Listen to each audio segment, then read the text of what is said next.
Oke guys, welcome back to Daily Charting with Toshi, di mana kita akan daily chart your favorite cryptocurrencies. Dan kita masuk ke DCWT sesi kedua, di mana di sini kita akan membahas mengenai altcoins. Buat lo yang pengen pembahasan mengenai Bitcoin dan Ethereum, bisa cek di DCWT sesi pertama yang sudah kita upload tadi pagi, ya. Kita bisa lihat di sini overall Bitcoin dominance masih kuat ya, dan seingat gua tadi pagi itu dia retest ke resisten ya, resisten di atas masih belum berhasil tembus untungnya. Jadi ya masih wait and see ya. Untuk BNB terjadi peningkatan atau rally yang cukup signifikan 2,5%. Solana terjadi peningkatan 0,5%, XRP 0,34%, Dogecoin ngepam lagi sebesar 9,25%.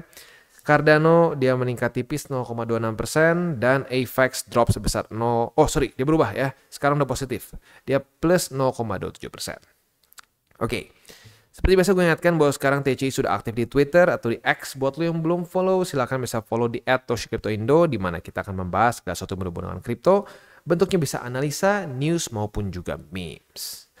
Nah, selanjutnya gue ingatkan juga akan ada beberapa data penting dari US, terutama ada GDP dan Initial Jobless Claim. Ada lagi Chicago PMI, tapi menurut gue ini dampaknya tidak sebesar dua ini, GDP dan Initial Jobless Claim. Kenapa? Karena dua ini akan mempengaruhi kebijakan The Fed. Apabila GDP US pelan-pelan turun di bawah forecast, ya, Initial Jobless Claim mulai meningkat, alias pengangguran mulai terus meningkat di US, itu akan memaksa Jerome Powell untuk mulai melakukan penurunan interest rate. Ya, lebih bagus lagi kalau sampai full QE, quantitative easing, ya, di mana itu bahasa keren dari, ya sebenarnya nggak cuma itu sih, tapi paling simpelnya adalah money printing dan pembelian bonds, ya. Nah, tetapi ini ada satu caveatnya di mana dia itu secara teori kita tahu bahwa interest rate rendah itu akan menjadi liquidity untuk cryptocurrency market maupun risk on asset in general. Setuju dan terbukti memang seperti itu. Tetapi pertanyaannya, kena resesi nggak? Seperti di 2020 kita bisa lihat saat penurunan interest rate awalnya terjadi peningkatan di Bitcoin ya. Tetapi akhirnya drop lagi. Kenapa bisa drop? Ya, dropnya bahkan cukup ekstrim sampai 30% dari MA200. Itu kalau yang ditarik dari sini itu sekitar 50%-an dari week tertinggi ya. Kenapa bisa seperti itu? Karena resesi membuat orang-orang takut untuk berinvestasi. Karena kalau ada resesi biasanya banyak yang terpecat dan seterusnya. Nah, itu akan ngefek ke apa? Itu akan ngefek ke daya beli masyarakat. Dan orang yang punya uang pun akan lebih berhati-hati lagi dengan uangnya. Gitu. Jadi walaupun benar interest rate rendah at the end of the day akan menjadi bensin untuk kripto, tetapi pada faktanya kita harus tahu ya, secara historically speaking kalau kena resesi US, Bitcoin bisa drop dulu. Gitu. Jadi itu harus PR dari The Fed nih. PR yang berat. Gue harus bilang memang PR yang berat, yaitu mereka harus bisa menjaga perekonomian Amerika jangan sampai kena resesi. Karena kalau sampai kena resesi, dia turunnya telat ya. Nah, itu bisa berantakan ke kripto juga gitu ya. Kali ini udah dekat-dekat nih. Lihat ya, udah mulai dekat-dekat nih ya. Walaupun ini bisa dibilang pumpnya nggak sefantastis di sini ya. Tetapi kondisinya mirip-mirip, interest rate sudah nge-plateau ya, sudah plateau berapa lama nih ya. Dari ini 17 Desember sampai ke 24 Juni 2019 ya. Kita di sini lebih lama bahkan. 17 Juli 2023 sampai ke Maret 2024. Lebih lama. Nah, pertanyaannya apakah akan soft landing atau hard landing? Kalau hard landing terkena resesi, kita harus siap possibility-nya akan terjadi drop gitu ya. Oke, selanjutnya kita akan lihat ke roster kita hari ini ya, karena pembahasannya bukan BTC. Ini cuma secara overall-nya, karena suka nggak suka, lu harus tahu bahwa Bitcoin akan tetap menjadi the king of crypto, di mana suka nggak suka, walaupun sektornya kayaknya beda banget, tapi Bitcoin tetap akan mempunyai pengaruh terhadap altcoins, begitu ya. Oke, hari ini kita akan bahas DOT, TokenFi, ini banyak banget yang request, lalu ada AVAX, Ondo, dan Solana ya. Tetapi sebelum kita masuk, seperti biasa kita akan lihat dulu indeks dolar dan juga Bitcoin dominance. Indeks dolar ya kita bisa lihat di sini sayangnya cenderung menguat ya. Not good. Lalu untuk Bitcoin dominance kita bisa lihat di sini dia masih ke reject oleh 54,03% ya. Ini adalah satu struktur yang berkali-kali mereject Bitcoin dominance. Apakah akan tembus atau jangan-jangan kembali ke reject dan lanjut turun ke bawah ya. Oke, jadi kurang lebih seperti itu. Kita akan masuk ke roster. Sebelum kita masuk ke rosternya, gue akan disclaimer dulu bahwa semua konten dari TCI bukanlah financial advice. Ini semua bentuknya adalah edukasi. Lalu bagaimana cara untuk mendukung TCI? Ada banyak caranya. Lu bisa like our video, bisa share our video, atau juga bisa menggunakan link referral kita di bawah. Dan sekarang kita akan dengar dulu pesan-pesan dari sponsor kita pada hari ini. Oke, today's video is brought to you by Bybit. Di mana di Bybit ini kita bisa melakukan berbagai macam hal ya, mulai dari yang newbie sampai yang sudah advance. Buat mungkin lo merasa bahwa aduh bang, gue masih nggak ngerti nih TA, gue masih nggak ngerti charting dan seterusnya, tapi pengen akumulasi, pengen DCA murni, bisa lo tinggal masuk ke sini one click buy, di mana lo bisa pilih lo mau pakai apa ya fiatnya, lo tinggal pilih juga asetnya apa ya. Misalkan lo pengen akumulasi BTC, misalkan setiap hari Senin jam 7 pagi, misalkan gue pengen akumulasi BTC sebesar 100.000 rupiah misalkan ya, lu bisa langsung lakukan di sini. Bisa peer to peer, bisa Dana, Bank BRI dan lain-lain. Ini gila ya, bisa pakai BCA Mobile dan seterusnya. Jadi Bybit ini memang cocok banget buat orang-orang yang tinggal di Indo ya, bisa langsung pakai bank-bank yang memang sudah biasa kita pakai di Indo ya. Nah, buat yang intermediate sampai advance juga di sini ada spot, nah, dan juga ada leverage tokens, dan tentu juga ada derivatives trading, di mana kita bisa menggunakan kontrak yang USDT maupun USDC. Jadi di sini lo bisa pakai USDC ya, karena nggak semua exchanger bisa menerima untuk futuresnya pakai USDC ya. Dan tentu juga lo bisa earning bunga juga dari kripto lo dan lain-lain.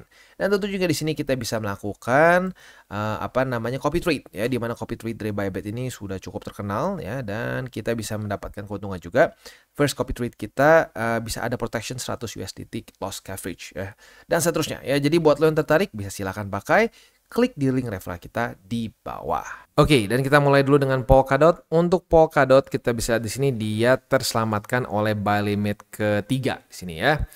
Jadi untuk sekarang buy limit di Polkadot itu tinggal tersisa di buy limit ketiga saja, yaitu di angka $9 lebih 40 sen.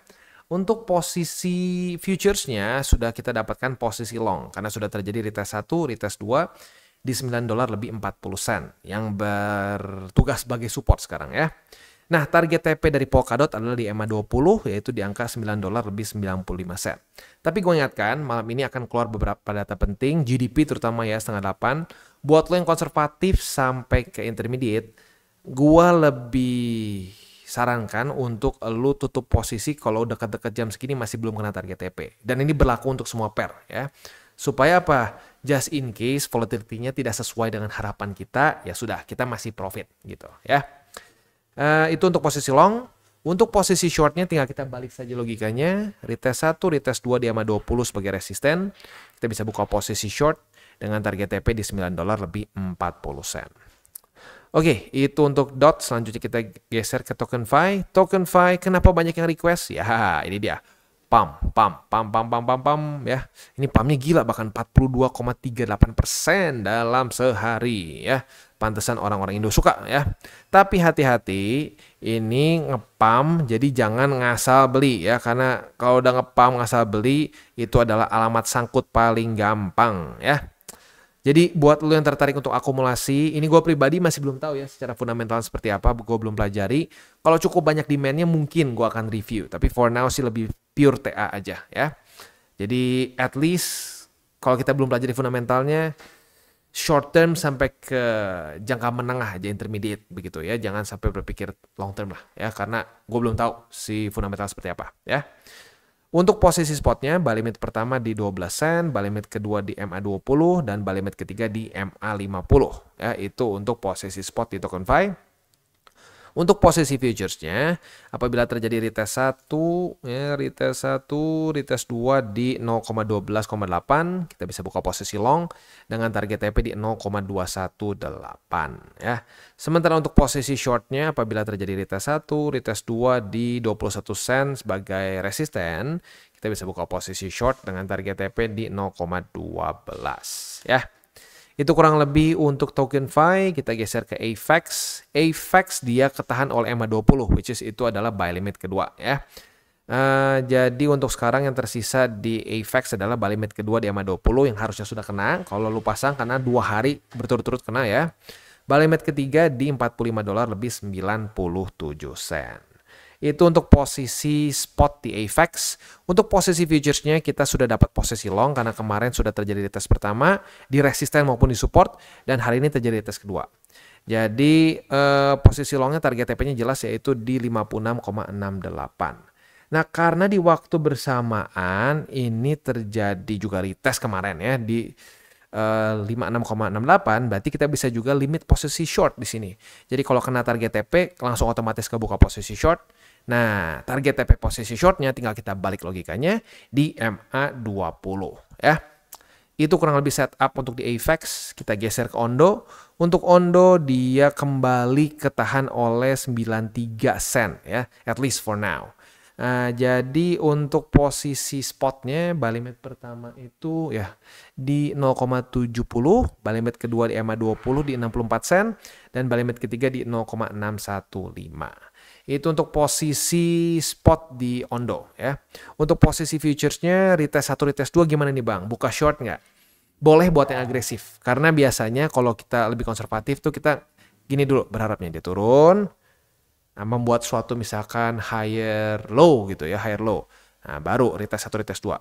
Tapi kalau lu agresif ya monggo aja boleh. Retest 1, retest 2 di sini. Target TP-nya bisa di 70 sen atau di MA20 yang nanti kalau ini posisinya bisa lama dipertahankan. Tapi ya harusnya nggak sih karena akan ada GDP hari ini ya. At least for yang konservatif. Tapi ya baiknya enggak lah ya. Oke, itu untuk posisi shortnya. Untuk posisi longnya tinggal kita balik saja logikanya. Retest 1, retest 2 di 70 sen. Kita bisa buka posisi long dengan target TP di 93 sen ya. Itu kurang lebih setup untuk di Ondo. Next kita geser ke Solana. Untuk Solana sendiri kita bisa lihat di sini dia gila ya, masih belum kena buy limit pertama. Ini lumayan sakti. Ini technically speaking ada struktur baru sih ya, tapi gue belum bikin dari kemarin. Jadi gini, kurang lebih untuk buy limit ada sedikit pergeseran karena ada struktur yang gue kemarin lupa bikin ya.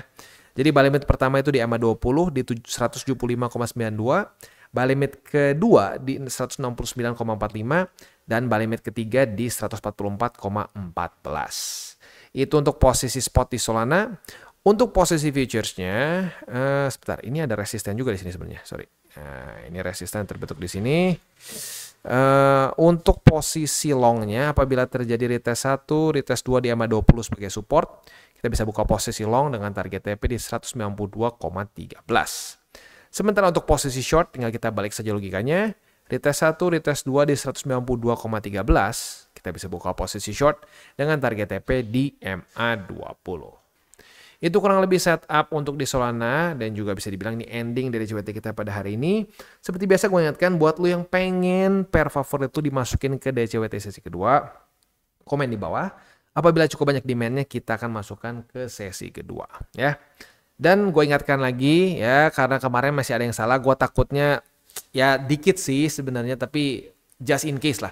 Gue ingatkan lagi bahwa posisi Bitcoin dan Ethereum gue itu masih majority, masih yang paling banyak ya dari semua porto spot gue. Tetapi gue udah mulai TP Bitcoin dan Ethereum ya. Nah hasil TP dari Bitcoin dan Ethereum ini yang nggak semuanya, sekali lagi gue bilang ya, Bitcoin tuh mungkin maksimum 20 nyaris 30 ya. Sementara untuk Ethereum at least kayaknya baru berapa belasan persen mungkin ya. Nah dari hasil TP itu gue mulai DCA ke altcoins begitu karena secara risk rewardnya sudah semakin menarik ya. Jadi jangan sampai salah paham. Dan jangan lupa juga 3 golden rules, jangan pakai uang panas, jangan over leverage, dan berpikirlah jangka panjang untuk kripto. Oke guys, jadi itu adalah akhir dari segmen DCWT kita pada hari ini. Dan jangan lupa bagi kalian yang merasakan manfaat dari segmen ini, jangan lupa untuk share ke teman-teman kalian. Dan apabila lu pengen mensupport channel kita, ya TCI, jangan lupa untuk menggunakan link referral kita di bawah. Nggak wajib ya, tetapi apabila lu menggunakan link referral kita di bawah, ada macam-macam ya, dari Bybit, Huobi, Maxi, toko kripto, dan banyak lagi ya. Ya walaupun nggak wajib, tapi kalau menggunakan link referral kita, lu secara langsung membantu perkembangan dari TCI. Dan satu lagi, jangan lupa juga untuk join Telegram group kita, di mana kita bisa ngobrol-ngobrol santai mengenai dunia cryptocurrency secara dua arah. So, jangan lupa untuk like, subscribe, click the bell icon, and see you on the next video.